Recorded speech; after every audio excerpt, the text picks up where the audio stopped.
നമസ്കാരം. നാട്ടുരാജ്യ ന്യൂസിലേക്ക് സ്വാഗതം. വേനൽ കടുത്തതോടെ പാമ്പുകളും വന്യമൃഗങ്ങളും നാട്ടിലേക്ക് ഇറങ്ങുന്നു.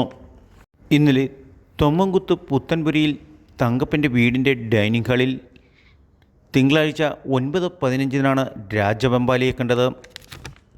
തങ്കപ്പൻ ഭക്ഷണം കഴിച്ച് പുറത്തേക്ക് ഇറങ്ങുമ്പോൾ ഉള്ളിൽ ശബ്ദം കേട്ട് തിരിഞ്ഞു നോക്കുമ്പോഴാണ് ചീറ്റി പത്തി വിടർത്തി നിൽക്കുന്ന 12 അടിയോളം നീളം വരുന്ന രാജവെമ്പാലയെ കണ്ടത്. പെട്ടെന്ന് തന്നെ വീട്ടിലുള്ളവരെയും കുട്ടികളെയും സുരക്ഷിതമായ റൂമിൽ ആക്കുകയും രാജവെമ്പാല മറ്റു റൂമുകളിൽ കയറാതെ സുരക്ഷിതമാക്കുകയും ചെയ്തു.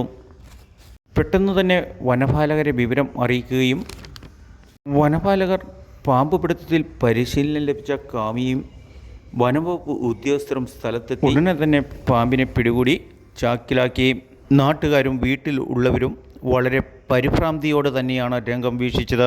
തൊമ്മൻകുത്ത് പ്രദേശങ്ങളിൽ പാമ്പുകൾ ഉണ്ടെങ്കിലും രാജവെമ്പാലയെ ആദ്യമായിട്ടാണ് നാട്ടുകാർ ഇത്രയും വലുതിനെ കാണുന്നത്. വനപാലകരായ PG സത്യപാലൻ, രാജിമോൾ, ബാലകൃഷ്ണൻ, PP ചന്ദ്രൻ, സുമേഷ് എന്നിവർ ചേർന്ന് കുളമാവ് വനത്തിൽ തുറന്നുവിട്ടു.